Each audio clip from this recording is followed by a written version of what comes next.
Bonjour les amis, j'espère que vous allez bien. Aujourd'hui, je vous ramène une super recette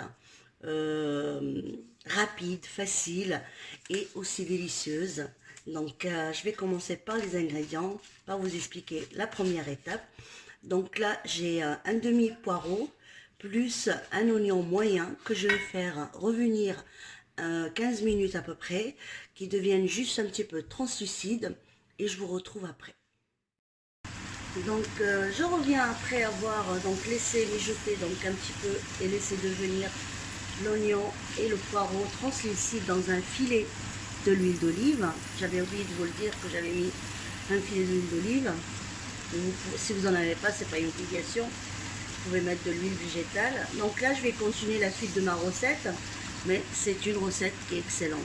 Donc là, je vais mettre des champignons de Paris. Donc moi j'ai pris ceux qui sont en boîte. Si vous en avez de frais, c'est aussi bien. Donc là je mets mes champignons de Paris. Donc là j'ai laissé revenir un petit peu les champignons à peu près 5 minutes avec les oignons et le poireau. Donc là je vais commencer à mettre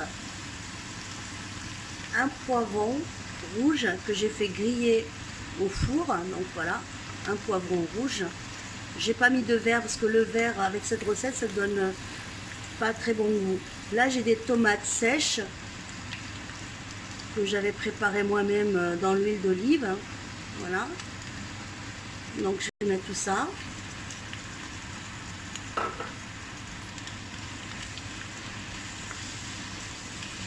Donc là je les ai coupées grossièrement.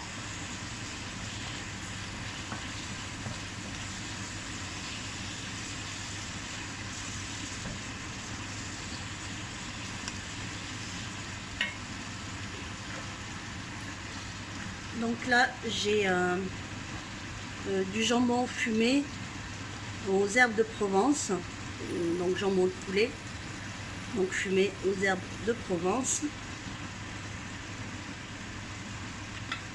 que je mets aussi.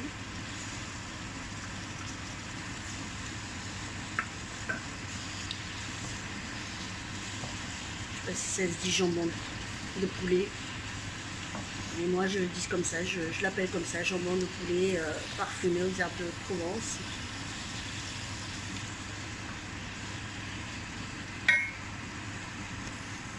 Et donc là, j'ai de la moutarde, donc comme ça, il faut vraiment mettre celle-ci avec les graines.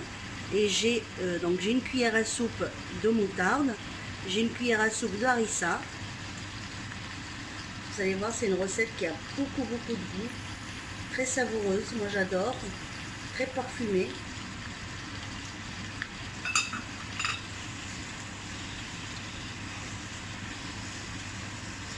Je trouve que la moutarde relève beaucoup la sauce, surtout celle-là, la moutarde à l'ancienne.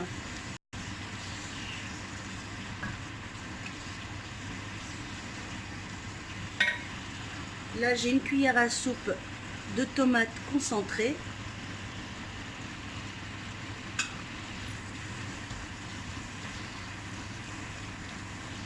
Donc pour l'instant, j'ai mis que ça. Et ça sent très bon. Là, j'ai une cuillère à soupe de coriandre et une cuillère à soupe de persil.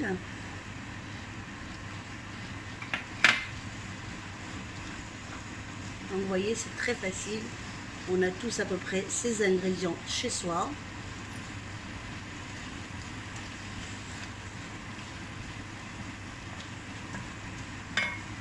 Et donc là, j'ai mes épices.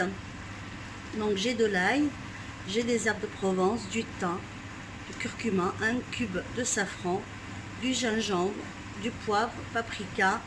Et là, j'ai du curry que je vais mettre là, tout en même temps. Et salé selon les goûts de chacun.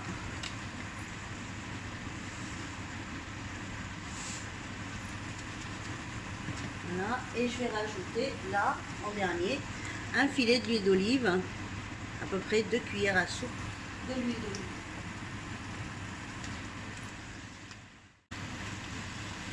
Et là, au dernier moment, une fois que j'ai laissé un petit peu revenir tous les épices, je vais rajouter donc du thon. Je vous ai dit, vous pouvez mettre vraiment ce que vous voulez, du poulet, de la viande hachée, ou juste ce que j'ai mis au début,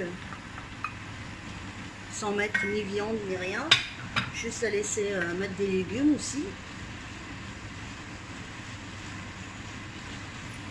Donc je vais pas trop écraser le thon, parce que je veux quand même qu'il garde son aspect pour donner plus de croquant.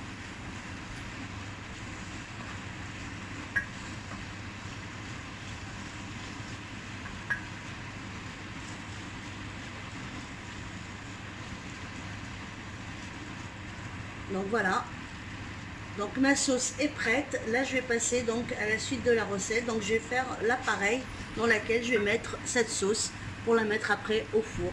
Et je vous retrouve les amis, à tout de suite. Donc je continue la suite de ma recette. Donc là je vais faire l'appareil dans lequel je vais mettre donc ce que j'ai préparé tout à l'heure avec vous, la sauce. Donc là j'ai 4 œufs.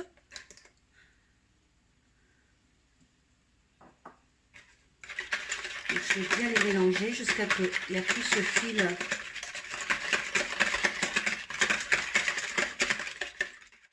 Donc là j'ai mélangé mes œufs. Je vais mettre 2 cuillères à soupe de l'huile d'olive. Donc c'est pour parfumer un petit peu.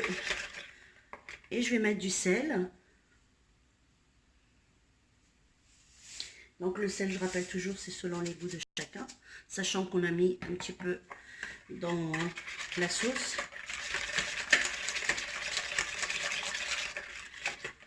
Et là donc je vais mettre de la crème fraîche, demi-écrémée. Donc voilà. Je fais tout avec vous, hein. Donc c'est pour ça que je vous dis c'est une recette qui est très facile.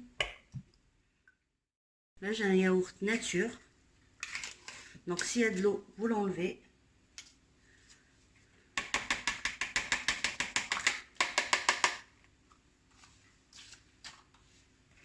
Je mélange tout ça.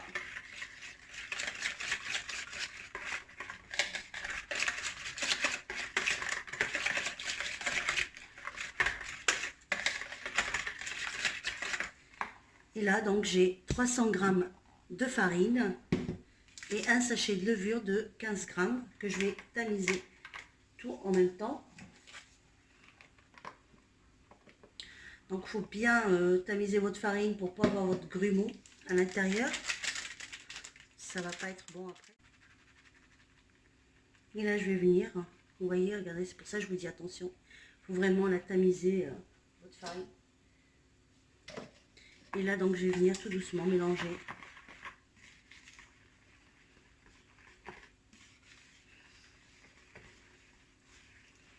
Donc il y a des farines qui absorbent plus le liquide que d'autres.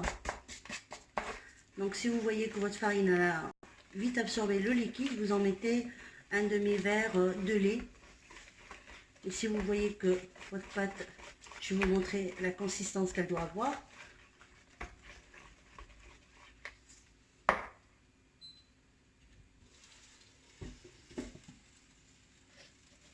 Donc là je continue avec la farine. Donc là j'ai mis mes 300 g.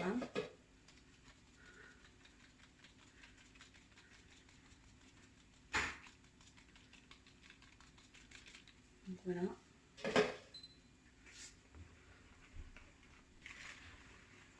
Donc si vous voyez que vous avez une pâte qui est très épaisse, donc vous rajoutez un demi-verre de lait, parce qu'il y a des farines malheureusement, même s'ils s'appellent tous de la même façon, et il y en a qui absorbent plus vite et il y en a qui absorbent moins. Mais pour moi c'est parfait, elle doit être comme ça. Donc je vais juste mélanger un petit peu.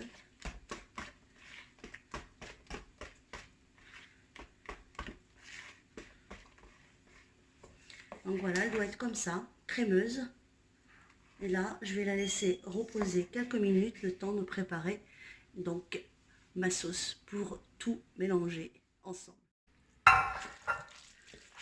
Et donc je mélange tout, bien comme il faut, vite fait. Là vous pouvez mettre le fromage de votre choix. Et je vais la mettre à peu près 40 minutes au four à 180 degrés. Moi je vais mettre du parmesan. Donc si vous aimez le fromage, vous mettez la quantité que vous aimez. Donc, moi je mets du parmesan. Vous pouvez mettre le fromage de votre choix. Donc voilà, une fois que j'ai bien mélangé. Donc là je mets tout dans un grand plat. Donc je vais bien étaler pour que ça soit bien homogène partout. Donc moi j'ai mis un papier cuisson en dessous. Donc vous voyez, pour pas que ça colle.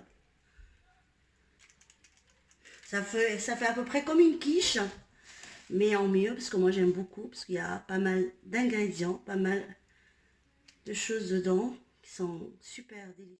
Donc là, je vais mettre donc la mozzarella. Si vous n'en avez pas, vous pouvez mettre autre chose. Moi, comme j'ai de la mozzarella, je vais la mettre. Donc voilà.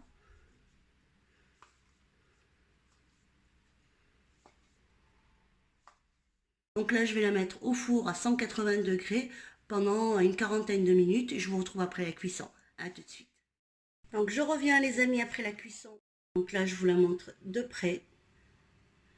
Donc voilà, très moelleuse. Vous voyez. Donc je vais couper un petit bout pour vous montrer. C'est une super tarte que j'aime particulièrement faire, surtout pour les dîners. Des fois, on n'a pas d'idée. Alors, je vais couper un petit bout. Je vais vous montrer comment elle est faite à l'intérieur. Donc, vous voyez, il y a la mozzarella. Donc, voilà. J'espère que vous voyez bien. Donc, voilà la recette d'aujourd'hui. J'espère qu'elle vous plaira. N'oubliez pas de liker et de vous abonner à ma chaîne. Il me reste juste à vous dire à bientôt les amis pour une nouvelle recette. Ciao!